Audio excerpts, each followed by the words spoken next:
18 में से 16 बच्चों का बोलना है कि भाई साहब हमारा बीएससी एग्रीकल्चर में सिलेक्शन 100% पक्का है। आप अगर हमारे नोट्स देखोगे, नोट्स बने हुए तो शायद 7 पेजेस हो, लेकिन उसके पीछे हमने शायद 7 बुक्स फाड़ दी पढ़ के कि बच्चों को उस लेवल का लेके जाते हैं कि कहीं से भी पूछे तो बच्चा इजीली कोरिलेट कर सकता है। तो सिलेक्शन किस किस का पक्का है?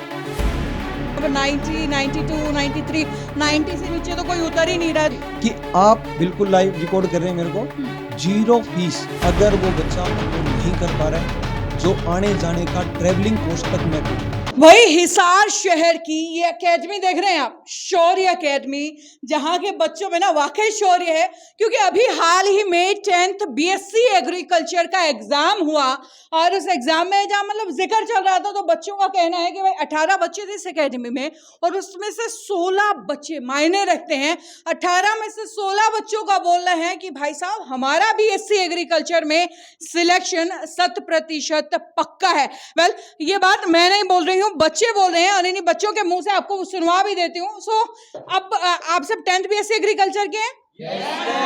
चलिए, अच्छा मुझे बताइए अब सिलेक्शन किस किस का पक्का है? ये देख लो जी, आधी से ज्यादा क्लास के हाथ जो है ना ऊपर हैं। अच्छा मेरे को ये बताओ कितने मार्क्स का जो है आपका एग्जाम होता है? 100 का 100 का होता है। कितने मार्क्स करके आए हो आप? 100 का ही करके आए हैं। 100 का करके आए हो। कुछ गलत भी होगा ना, मतलब सारे कैलकुलेट 5-6 बन रहे हैं हम गलत। पांच क्वेश्चंस गलत है। Yes. तो ओवरऑल मार्क्स कितने आ जाएंगे? 92 मिनिमम, उसके बाद जो डाउट्स होते हैं एचयू की मतलब तरफ 92 मिनिमम है ही है। बाप रे बाप। और आपके? मैम 90 90। यस तो सबने आप लोगों ने अपने मार्क्स कैलकुलेट किए क्या? Yes ma'am 90 90। बाप रे बाप। अच्छा मुझे बताओ कि अगर यहाँ बीएससी एग्रीकल्चर की बात करें, अब 90, 92, 93, 90 से नीचे तो कोई उतर ही नहीं रहा है, तो मतलब कुल मिला के अंदाजा लगाया जा सकता है कि इंटेलिजेंट स्टूडेंट हो ना? Yes ma'am. अच्छा फिर चलिए, कॉन्फिडेंस पूरा है, इंटेलिजेंट है, तो फिर इंटेलिजेंस ही काम आए या जो आपके एकेडमी से आप पढ़ रहे हो वो भी कुछ काम आए? यहाँ के जो टीचर्स हैं उन्होंने क्या कुछ कंट्रीब्यूट किया? इंटेलिजेंस तो अपनी जगह है, गाइडेंस अपनी जगह। अगर गाइडेंस नहीं होगी तो इंटेलिजेंसी किसी काम की नहीं है। गाइडेंस ज़्यादा ज़रूरी है, तो एकेडमी में जो करा है वो हमारे लिए ज़्यादा इंपॉर्टेंट था जी। यहाँ जो सिलेबस टीच करवाया गया आप लोगों को, कितना कुछ बेनिफिशियरी आपके लिए? बहुत ज़्यादा। बहुत ज्यादा। डाउट्स लिए गए क्या? Yes ma'am. चलिए, अच्छा और भी बच्चों से हम बातचीत कर लेते हैं। भाई डाउट्स आपके लिए गए क्या? यस मैम सारे क्लियर होते थे? यस मैम ठीक है जी। क्या कुछ आपको जो है यहाँ एकेडमी के स्टाफ से जो है हेल्प मिली है? बहुत हेल्प मिली मैम, हर एक डाउट क्लियर हुए हमारे और हमें बहुत अच्छे से पढ़ाया गया ताकि हम अपने एग्ज़ाम क्लियर कर सकें। जी, शायद +2 एग्रीकल्चर के बच्चे भी यहाँ बैठे हुए हैं, राइट? कौन है आप में से? आप +2 एग्रीकल्चर के हो। सो ओवरऑल पढ़ाई कैसी जो है आपकी? काफ़ी अच्छी चल रही है मैम। काफी अच्छी चल रही Yes, है। ma'am. उम्मीदें हैं कि भाई ये तो मतलब जिस तरीके से बोल रहे हैं कि एग्जाम हमारा हो गया है और हम तो जो है डेफिनेटली क्रैक कर जाएंगे। आपको उम्मीदें क्या है? आई थिंक हो जाएगा। यू थिंक हो जाएगा? Yes, चलिए ma'am. ठीक है। आप भी +2 एग्रीकल्चर से? जी, आपकी तैयारियां कैसे चल रही है? बहुत अच्छी चल रही है मैम। बहुत अच्छी चल रही हैं। Yes ma'am. खाली मतलब कहने के लिए अच्छी क्यों ना, वो बोलते हैं कि भाई साहब एग्जाम तो हमेशा ही अच्छा होता है, बस मार्क्स ही गंदे आते हैं। सो कौन से वाली अच्छी चल अभी रही है? रिजल्ट आ जाएगा, वो बता देगा मैम। अभी रिजल्ट बता देगा? Yes, ma'am. चलिए ठीक है भाई। तो भाई ये एग्रीकल्चर के बच्चे हैं, बीएससी एग्रीकल्चर के, कुछ 10th के बाद जो है एग्जाम दे करके वहां जा रहे हैं, कुछ +2 के बाद। वेल, कॉन्फिडेंस और जिस तरीके से तैयारियां इन लोगों की चल रही हैं, तो उम्मीद ये जताई जा रही है कि 18 में से 16 बच्चे जो है यहाँ बीएससी एग्रीकल्चर को क्रैक कर जाएंगे। चलिए भाई, तो ये थे बच्चे शौर्य एकेडमी के, उसी शौर्य एकेडमी के जिसके आधे से ज्यादा बच्चे जो है 10th बीएससी एग्रीकल्चर के एग्जाम में जो है अपना एग्जाम क्रैक मान रहे हैं या अपना रिजल्ट या अपनी सीट जो है पक्की मान रहे हैं। वेल, चलिए ये तो बात हुई है बीएससी एग्रीकल्चर के बच्चों की। अब टीचर्स भी तो जरूरी है ना, तो चलिए टीचर्स से बात कर लेते हैं। सर नमस्कार। नमस्कार मैम। मुझे बताइए कौन सा सब्जेक्ट पढ़ाते हैं? फिजिक्स टीच करता हूँ। फिजिक्स टीच करते हैं। अच्छा, आपके बच्चे बोल रहे हैं कि भाई हमारे तो ना सिलेक्शन पक्के हैं। अब टीचर तो आप पे पता आपको भी है कि किसका हो सकता है कि वो कौन जो है हवा में तीर छोड़ रहा है। क्या लग रहा है कितने बच्चे जो है क्रैक करते हैं? सिलेक्शन तो सबके पक्के हैं मैम। जैसे 10th एग्री के अंदर हमारे पास 18 टोटल बच्चे थे, हाँ। जिनमें से 16 ऐसे बच्चे हैं जिनके 90+ मार्क्स हैं। अब 90+ हैं तो मेरे ख्याल से जो लिस्ट जानी है वो जानी है 85, जैसे एग्रीकल्चर का पेपर आया था जी। उस अकॉर्डिंग 85, 86 पे लिस्ट जानी है। हम्म। तो 90 वालों का श्योर सिलेक्शन है। ठीक है। और वो टोटल 16 बच्चे हैं, तो 16 बच्चों का सिलेक्शन श्योर है। 2 बच्चे पता नहीं किस तरह से, मतलब वो लेट आए थे, उस करके थोड़ा सा उनका नहीं हो पाया। उनका अगली बार करवा देंगे, कोई बहुत बड़ी बात नहीं है वो। चलिए भाई, डायरेक्टर से मिलने से पहले ना एकेडमी के पूरे जो टीचर्स हैं ना उनसे आपको मिलवाऊंगी जो एकेडमी की जान है। सो सबसे पहले सोमदत्त जी मेरे साथ हैं। सर नमस्कार। नमस्कार क्या मैम। पढ़ाते हैं आप एकेडमी? मैम मैं एग्रीकल्चर टीच करता हूँ। हाँ जी। एग्रीकल्चर टीच करते हैं, चलिए बेहतरीन। अच्छा मुझे बताइए, एग्रीकल्चर के आपके बच्चे बड़े कॉन्फिडेंट दिखाई दे रहे हैं कि भाई 16 बच्चे, वो भी 18 में से, आपको लग रहा है क्रैक कर देंगे? Yes ma'am, easily. क्योंकि जो हमारे पास मटेरियल हम कहते हैं बच्चों को प्रिपेयर करवाया, हाँ, हमने कभी ये सोच के प्रिपेयर नहीं करवाया था कि जो एक फिक्स पैटर्न पे जैसे अचीव चल रही है, या फिर हमने कभी ऐसा नहीं किया कि हम नोट्स लिखवा के छोड़ देते हैं बच्चों को ठीक कि है। आप वो रटते रहो, उनमें से आ गया तो ठीक है, नहीं आया तो ठीक है। ऐसा मैम हमने कभी नहीं किया। हमने मैक्सिमम बुक्स जो एमएससी लेवल की हमने मैम वो भी सोल्व करवाई थी, और बच्चों को जब हमने टीच करना स्टार्ट किया था तो सिर्फ रट्टा नहीं था कि भाई इसका आंसर ये होता है, ये नहीं किया कि इसका आंसर क्यों होता है। अगर हम ऑब्जेक्टिव भी सोल्व करवा रहे थे तो कभी ये नहीं करवाया कि भाई जैसे पेपर आ गया कि हमने उनके मार्क्स लिखे कि भाई इसके 98 आए या इसके 99 आए, और उसे शो ऑफ कर दिया कि देखो हमारे बच्चे इतने कर रहे हैं। हमने कभी ये नहीं किया। हमने बच्चों की ये फाइट होती थी कि बच्चों हमारे, हम तुम्हें मार्क्स लाने नहीं देंगे, आप अपनी पूरा एफर्ट करो, हम आपके मार्क्स हम आउट ऑफ आउट नहीं आने देंगे। तो बच्चों का एक ये कंपटीशन था टीचर और बच्चों का कि हम फिर भी मार्क्स पूरे लेके आएंगे। तो हम उस टाइम भी अगर पेपर हमारे पास उनके बाद जो मार्क्स आते हैं तो हम उनका ये नहीं होता था कि इसका आंसर ये आएगा, बल्कि हम ये ज़्यादा फोकस करते थे कि इसके बाकी 3 आंसर्स क्यों नहीं आएंगे, ये मेन था। और थर्ड चीज़ जो हमारी सबसे इम्पोर्टेंट, जो हमें सबसे अलग बनाई थी, कि हमने कभी ये नहीं सोचा कि रट्टा मरा के छोड़ देते हैं। हमने मैम एग्रीकल्चर को एमएससी लेवल से लेके बिल्कुल टीच किया। मैं इतना कॉन्फिडेंट हूँ कि अगर बच्चा अचीव के अंदर जाता है तो आई थिंक उसे 3 इयर्स तक, तो जब तक पीजी वाला सिलेबस नहीं आएगा तब तक उन्हें पढ़ने की शायद रिक्वायरमेंट ही ना हो। मतलब अब इस पूरी लेवल की तैयारी चीज़ें- जो है उन्हें जड़ से लेकर के, और मतलब बिल्कुल बेहतरीन तरीके से आप जो है तैयार करके यहाँ से भेजते हैं। बिल्कुल मैम, अगर मैं बच्चों को 1 घंटा भी टीच करता था तो मैम उसके लिए भी मैं मिनिमम 7 to 8 आवर्स। जी। आप अगर हमारे नोट्स देखोगे, नोट्स बने हुए तो शायद 7 पेजेस हो, लेकिन उसके पीछे हमने शायद 7 बुक्स फाड़ दी हो पढ़ के, कि बच्चों को उस लेवल का लेके जाते हैं कि कहीं से भी पूछे तो बच्चा इजीली कोरिलेट कर सकता है। और इस टाइम एग्जाम में भी वो भी हुआ कि जो एग्जाम पैटर्न आया, जो पूछा गया मैम, वो ऐसा पूछा, इतना टेक्निकल पूछा गया था कि बच्चे किसी भी एंगल से कंफ्यूज नहीं हुए। चलिए उसके बाद सुरेंद्र जी से बात कर लेते हैं। तो सुरेंद्र जी, सबसे पहले तो स्वागत है आपका सिटी बिग न्यूज़ पर। जय हिंद। जय हिंद। अब आपसे जानना चाहूंगी कि आपकी शौर्य एकेडमी, जिसकी मैनेजमेंट आप देख रहे हैं, क्या कुछ लक्ष्य के साथ जो है आपने शौर्य एकेडमी शुरू किया? शौर्य एकेडमी का मेन मोटिव क्या है? बच्चों, शौर्य को लेकर मेरी सोच यही है, यहाँ हर बच्चे को सभी पहलुओं के लिए बेहतर तरीके से तैयार किया जाए। फिर किसी बच्चे को राह में कितनी भी मुश्किलें क्यों ना आए, शौर्य की टीम हमेशा उन बच्चों के लिए आगे खड़ी है। चलिए भाई, उसके बाद प्रदीप जी मेरे साथ हैं। सर, मैनेजमेंट में आप जो है शुरू दिन से हैं, अब तक की जर्नी, जैसे आपने फेब में जो है एकेडमी शुरू किया, तब से लेकर के आज तक की जर्नी आपकी कैसी रही? एक्सपीरियंस कैसा रहा है इस जर्नी का? मैम देखो, स्टार्टिंग में जब फेब में स्टार्ट किया था उस टाइम हमारे पास लगभग 2 बच्चे थे। उसके बाद ये था कि मैनेजमेंट के तौर पे ये भी देखना था कि आगे बैच कैसे रन होगा। उसके बाद जैसे टीम मिली हमें पूरी साइंस की, ये बोले सर अगर 2 बच्चे भी होंगे तो हम उनको भी पढ़ाएंगे, अगर हम ग्रोथ करेंगे तो साथ करेंगे, अगर नहीं हो रही तो ग्रोथ आप 2 बच्चों को भी पढ़ाएंगे, मतलब उनको भी सिलेक्ट करवा के देंगे। तो ये लगा लो हमने स्टार्टिंग है, तो उसके बाद धीरे धीरे बच्चे बढ़ते गए और आज जो रिजल्ट आपके सामने है मैम। बिल्कुल, और ये रिजल्ट जो है आज का आगे जो है बहुत कुछ बड़ा क्रिएट करने वाला है। बिल्कुल मैम, अब कल जैसे 7 अगस्त को अपना एग्जाम है 12th एग्री का, उसमें आप देख लेना, जो अपना अगले वाला रिजल्ट भी बहुत अच्छा जाएगा। सीधा नरेंद्र जी से बात कर लेते हैं। नरेंद्र जी, कैसे हैं आप? बहुत बढ़िया है मैम, और सिटी बिग न्यूज़ के सभी दर्शकों को मेरा बहुत ही प्यार भरा नमस्कार। जी मैम, ये जानना चाहूंगी कि आपकी ये शौर्य एकेडमी एम क्या है? क्या सोच के जो है आप बच्चों को पढ़ा रही हो, तैयारी करवा रहे हो? देखिए, कहीं ना कहीं टीचर्स का होता है कि भाई बच्चे बस अच्छे मार्क्स ले आए, that is sufficient for us. आपका एम क्या रहा? नहीं मैम, 2 एम है मेरी। सबसे पहला जो एम है ना, कि आप चाहे साइंस का स्टूडेंट, 11th मेडिकल हो, नॉन मेडिकल, कोई भी हो, उसको ये पता है कि फिजिक्स का ये फॉर्मूला, केमिस्ट्री का ये फॉर्मूला है, उसको बहुत अच्छे से आता है, उसके मार्क्स भी आ रहे।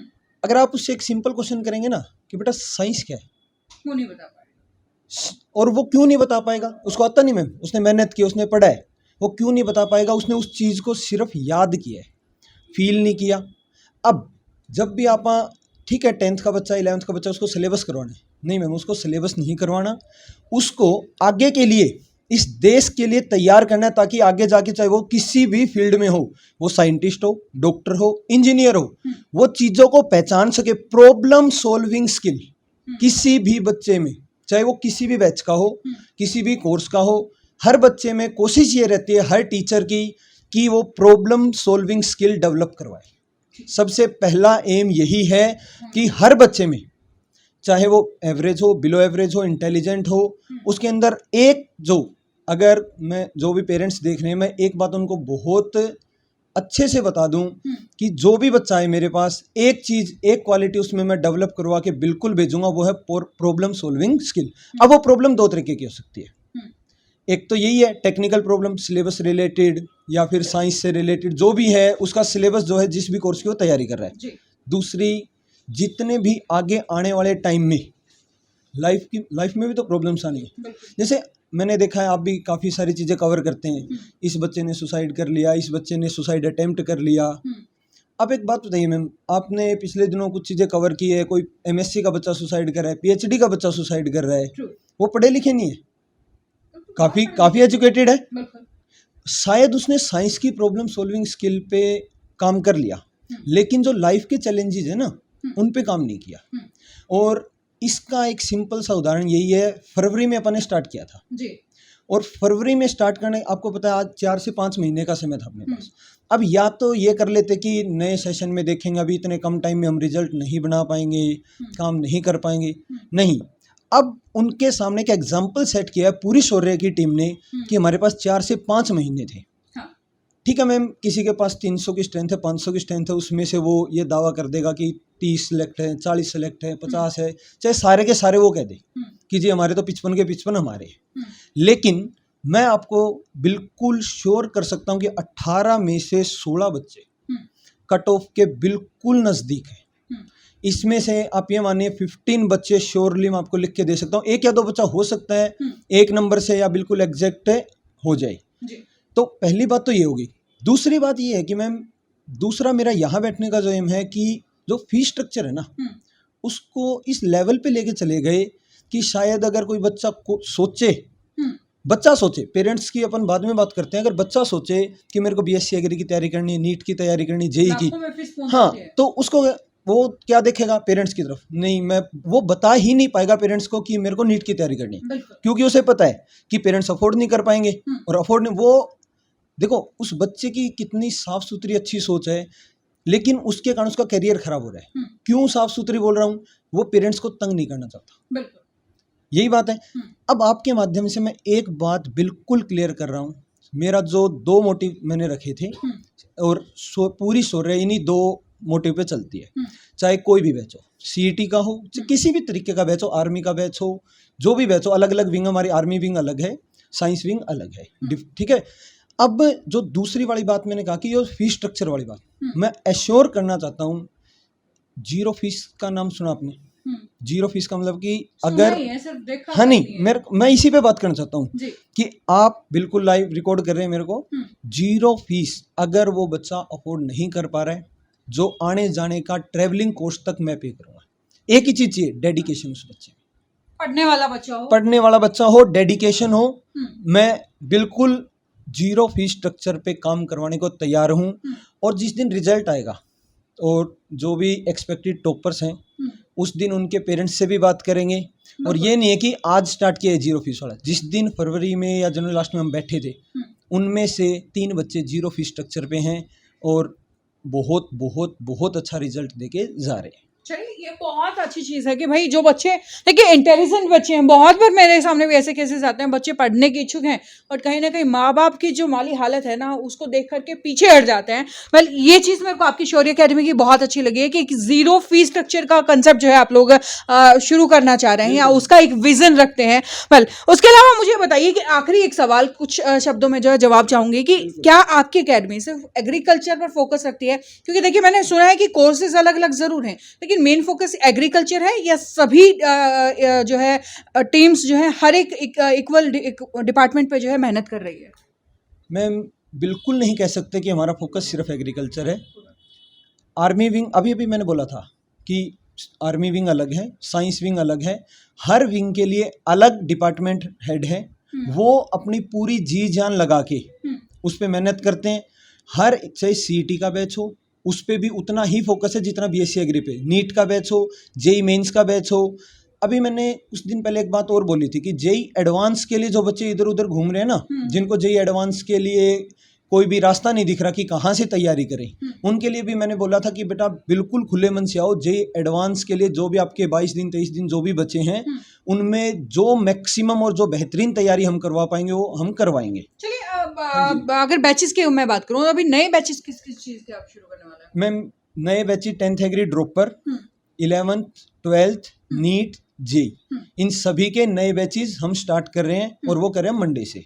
ठीक है। और साथ ही साथ सीईटी के, आर्मी के जो अभी जो आर्मी की भर्तियाँ नहीं, यानी जितने भी कोर्सेज हम कर रहे हैं मंडे से हम उन सभी के बिल्कुल फ्रेश बैच स्टार्ट कर रहे हैं। और ये है मैम कि जैसे 10th एग्री का मैं अभी स्टार्ट करने जा रहा हूँ, 18 में से 16 बच्चे हमारे निकल गए तो बिल्कुल एक फ्रेश स्टार्ट होगी। और जो अभी अभी एक पीछे अभी जो बात की है ना अपन ने जीरो फीस स्ट्रक्चर वाली, मैं यही चाहूँगा कि आप मैक्सिमम कोई भी नीडी बच्चा हो, चाहे आप बीएससी एग्रीकल्चर से ताल्लुक़ रखते हो ना रखते हो, आपका बच्चा कर रहा हो या ना कर रहा हो, जितने भी आपके दर्शक देख रहे हैं, अगर आपके आसपास भी कोई बच्चा है ना कि आपको लगता है ये बच्चा कर सकता है, उसके पास इन्फॉर्मेशन नहीं है, ठीक है, और उस तक आप इन्फॉर्मेशन पहुँचाएँ, उस बच्चे को मेरे तक पहुँचाएँ। उसके बाद सारी जो भी बातें मैंने बोली हैं कि फीस वाइज या वो सारी जिम्मेदारी मैं लेता हूँ। चलिए बहुत अच्छी बात है भाई। वैसे जिन बच्चों को जानकारी चाहिए ना नए बैचेस की या शौर्य एकेडमी के बारे में, या कुछ डाउट्स हैं या कुछ भी अगर जानकारी चाहिए तो नीचे जो है आप स्क्रीन पर देख भी पा रहे हैं, शौर्य एकेडमी का नंबर जो है नीचे स्क्रीन पर प्ले हो रहा है। यहाँ पर कॉल करके आप जो भी जानकारी आपके दिमाग में, जो भी सवाल आपके दिमाग में है ना, आप वो पूछ सकते हैं। और वैसे एक बार फिर से दोहरा दूं भाई, हिसार की शौर्य एकेडमी जिसने हाल ही में एक नई शुरुआत की थी, 18 में से 16 बच्चे, काबिले तारीफ है कि 16 बच्चों का कॉन्फिडेंस जो है साफ साफ झलक भी रहा था कि 16 बच्चे जो है सिलेक्शन के बहुत ज्यादा करीब है। खैर अब वो तो रिजल्ट ही बताएगा कि एक्चुअली में कितने बच्चों का रिजल्ट होता है। और सर जिस दिन रिजल्ट आएगा उस दिन मैं सवाल जरूर पूछूंगी कि 16 में से मतलब आप बोल रहे थे 16 का सिलेक्शन होगा तो हुआ कितने का है। खैर तब तक आप भी जुड़े रहिए सिनेबिक न्यूज के साथ, देखते रहिए और इस वीडियो को ज्यादा से ज्यादा शेयर जरूर कीजिएगा, खासतौर से उन बच्चों के लिए जिन्हें जो है तैयारी करनी है मगर उनकी माली हालत जो है उनका साथ नहीं दे रही है। उन लोगों के लिए खासतौर से वीडियो शेयर जरूर कर दीजिएगा। आगे के लिए नमस्कार।